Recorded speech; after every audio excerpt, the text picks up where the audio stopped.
Только хлопать не надо, а то меня стали еще больше напугать.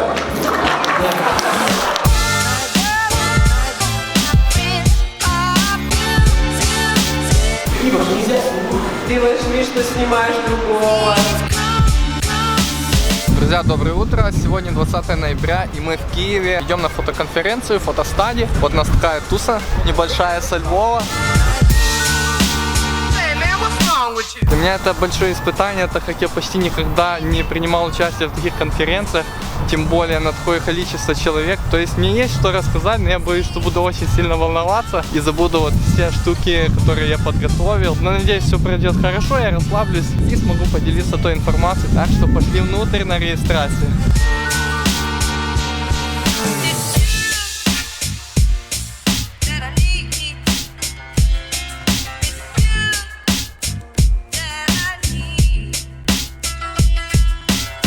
Друзья, только что прослушал лекции Ильи Двояковского. Я его лекции уже когда-то слышал, я когда-то выиграл бесплатное место на его мастер-классе. Но хотел бы еще раз о нем рассказать. Он очень хороший фотограф, он очень крутой колорист. И если вы вот хотите научиться обрабатывать, если вы хотите научиться понимать цвет, понимать, как правильно крутить цвета, вот Илья — это тот человек, к которому нужно идти на обучение, на мастер-классы. Он реально один из лучших именно по цветокоррекции, я считаю, в Украине, возможно, даже в СНГ.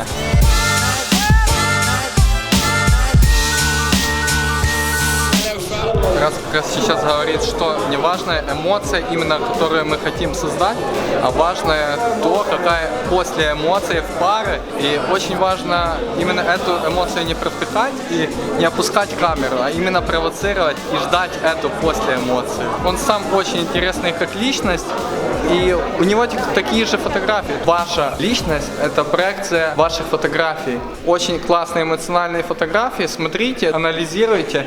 Есть реально что посмотреть. Я вам представляю Владимира Иваша. Слышно меня? Окей. На самом деле я подготовил очень много полезной информации. Но вот Аня Белоус, она очень классно рассказала о психологии фотографии. Мне прям лично очень сильно понравилось.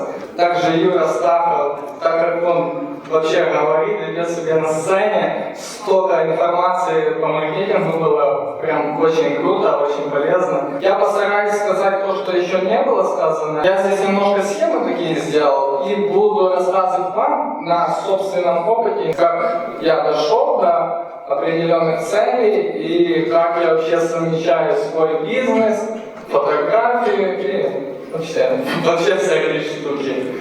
Начнем с самого начала. То есть самое главное — это постановка цели. Вообще, поднимите руку, кто из вас ставит себе цели.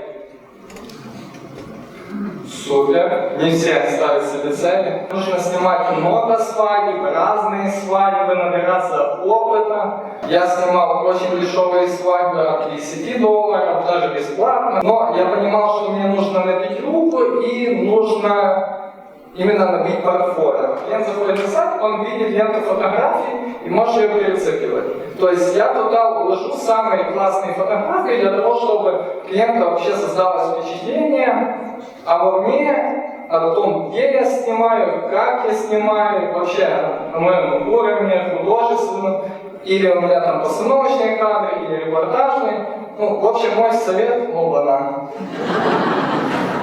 Ну, я считаю, это очень грамотно. И я спрашиваю клиентов, ребята, а вы видели мои полные свадебные серии? Потому что я не хочу своих клиентов тоже обманывать. Я хочу, чтобы они понимали, что они получат вообще в конечном результате. И вообще тот ли я фотограф для них, который идеально снимет их свадьбу. Будет ли им со мной вообще комфортно работать. Поэтому я, даже если они ко мне в офис приходят, я спрашиваю, вы точно смотрели мои серии? Потому что это важно, и в таком стиле вы видите свои фотографии.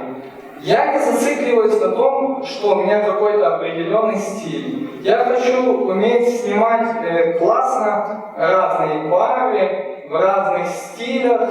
Я под каждую пару стараюсь обработать индивидуально, и чтобы максимально им понравилось. То есть, когда я с ними работаю, общаюсь, я понимаю, если люди более хотят репортажные эмоциональные фотографии, я не буду сильно там ретушировать, там юрить. Но есть у меня клиенты, которые хотят более такие, не скажу, что фэшн и бьюти, но более ретушированные фотографии, и я хочу это тоже уметь делать, и чтобы меня такие клиенты тоже заказывали.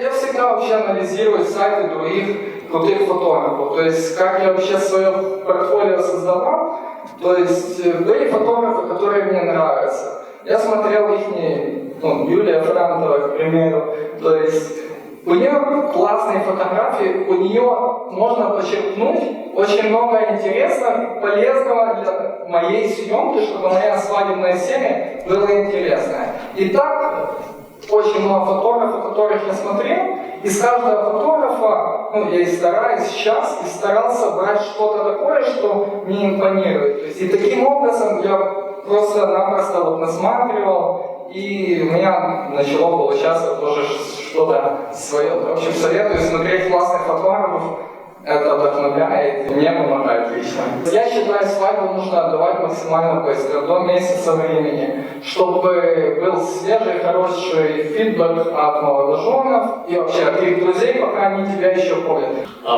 Спасибо большое. У меня такой вопрос. Скажи свои планы на будущее, свои цели дальнейшие. Вообще цели снимать знаменитости. Круто. Давай сфоткаемся и ответим на вопросы.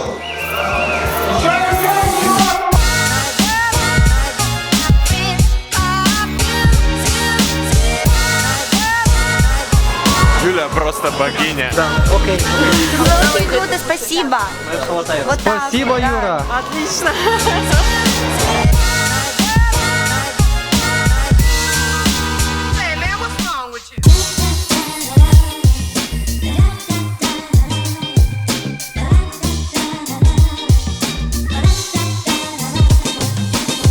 Друзья, закончилась первая часть лекции Юлии Франтовой.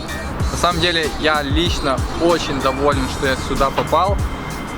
У Юли очень крутое видение, у нее более жанровое видение. Наши свадебные фотографии — это на самом деле большая редкость. Если вы научитесь это применять в вашей свадебной фотографии, ваша свадебная фотография будет намного интереснее. И вообще советую на ее МК всем идти. Она все очень классно и грамотно рассказывает. Ты же признаком это. Ты красивый, опрятный ковбой с одной камерой на руках.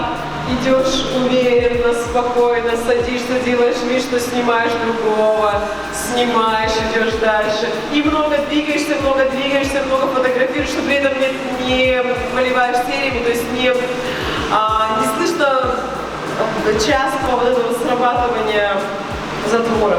Ладно, давайте немножко отдохнем. Мы идем к Диме Тараненко. Здорово. Друзья, мы сейчас пойдем к Юлии Франтовой, спросим, кормят ли ее на свадьбе, и насколько хорошо, и сколько она времени проводит за столом с музыкантами, с ведущими. И сколько пьет? И сколько выпивает. Воды. Может выпить 50 грамм, это залог успеха для того, чтобы делать классные снимки. Кормят ли тебя на свадьбе? Да. Да? Кормят. Вкусно. Конечно, кормят, чувак. Что, не видно? Много кушаешь на свадьбе? Да. Тебя кормят на свадьбе? Слишком тонкий. Дима Тараненко выпивает 50 грамм? Тайная информация, конечно. Бульон. Торт режет, я сразу без карри. Скажу коротко, ясно, что Юля не такая, как все. Я давно хотела попасть к ней на мастер-класс, но она не приезжала к нам в Украину. И как только я увидела пост, это было в первых 5 минут, я попросила реквизиты на оплату. Друзья, мы закончили первый день МК Юлии Франтовой, было очень полезно. Едем домой, будем осознавать то, что мы услышали.